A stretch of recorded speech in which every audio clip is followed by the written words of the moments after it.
മണ്ണിൻ്റെ ആരോഗ്യത്തിനും അല്പം ഉയർന്ന pH ഇഷ്ടപ്പെടുന്ന സസ്യങ്ങൾക്കും വളരെ നന്നായി പ്രവർത്തിക്കുന്ന കാൽസ്യം പൊട്ടാസ്യം അടങ്ങിയ ഒരു ദ്രാവകവളം തയ്യാറാക്കാനാണ് പോകുന്നത്. പൂവിടാനും വേരുകൾ നന്നായി പിടിക്കാനും നന്നായി പഴങ്ങളൊക്കെ ഉണ്ടാകാനും ഈ വളം ഒഴിച്ചു കൊടുത്താൽ മതിയാകും. പച്ചക്കറിത്തോട്ടങ്ങൾ ഉള്ളവരൊക്കെ ഇത് അത്യാവശ്യമായി ചെയ്യേണ്ടതാണ്. രാസവളങ്ങളിൽ നിന്ന് വ്യത്യാസമായി വീട്ടിൽ തന്നെ നിർമ്മിക്കാവുന്നതുമാണ്.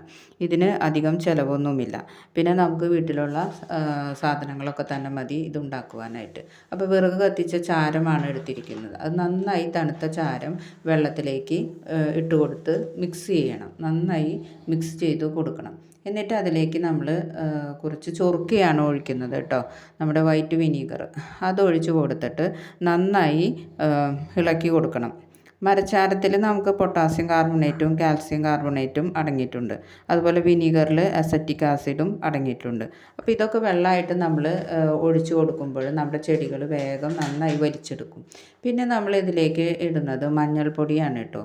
മഞ്ഞൾപ്പൊടിയിൽ കുർക്കുമിനുള്ളത് കൊണ്ട് അത് വേഗം പ്രവർത്തിക്കുകയും വേരിനുള്ള രോഗം മാറിക്കിട്ടും. പിന്നെ കീടരോഗവും മാറാൻ നല്ലതാണ് കേട്ടോ ഇതുപോലെ മഞ്ഞൾ ഇട്ട് കൊടുക്കുന്നത്. അപ്പോൾ അതും നന്നായിട്ട് നമ്മൾ മിക്സ് ചെയ്ത് എടുക്കണം. പിന്നെ ഇത് നമുക്ക് ബോട്ടിലൊക്കെ ആക്കി വെച്ച് കഴിഞ്ഞാൽ ആഴ്ചയിൽ ഒരു ദിവസമോ അല്ലെങ്കിൽ 2 ദിവസമോ ഒക്കെ നമുക്ക് നമ്മുടെ ചെടികളുടെ ചുവട്ടിൽ ഒഴിച്ചു കൊടുക്കാവുന്നതാണ്.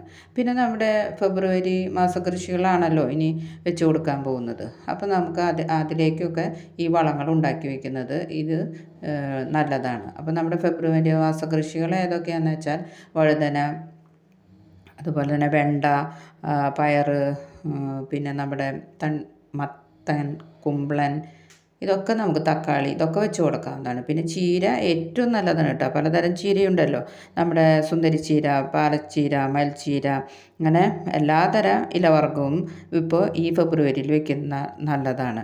അതുപോലെ അത് നട്ടു വളർത്താനും കഴിക്കാനും നമ്മൾ ശ്രദ്ധിക്കണം. ഈ ചൂടുകാലത്ത് അത് അത്യാവശ്യമാണ് നമ്മൾ ഇലക്കറികളൊക്കെ കഴിക്കേണ്ടത്.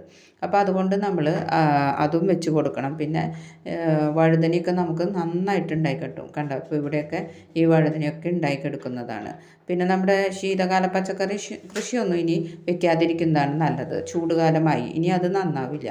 ഇതിപ്പോൾ ഡിസംബറിൽ വെച്ച ഒരു കോളിഫ്ലവറും ക്യാബേജൊക്കെയാണ്. അപ്പോൾ ഇത് ഇപ്പം ഉണ്ടായി കിട്ടിയിട്ടുണ്ട്. പക്ഷേ ഇനി വെക്കുന്നത് അത്ര നല്ലതല്ല, ചൂടായതുകൊണ്ട് നമുക്ക് കിട്ടുകയില്ല. പിന്നെ നമുക്ക് ഈ ഇപ്പോഴത്തെ ഈ ഫെബ്രുവരിയിൽ വെക്കുന്ന പച്ചക്കറികൾ, മുളക്, അതുപോലെ തന്നെ വെണ്ട, ഇതൊക്കെ നമുക്ക് 45 ദിവസത്തിനുള്ളിൽ കിട്ടുകയും ചെയ്യും. വിളവൊക്കെ നമുക്ക് 45 ദിവസമാകുമ്പോഴേക്കും കിട്ടും. അപ്പോൾ അമരപ്പയറൊക്കെ വെച്ച് കൊടുത്താൽ നല്ലതായിരിക്കും. പിന്നെ അതുപോലെ തന്നെ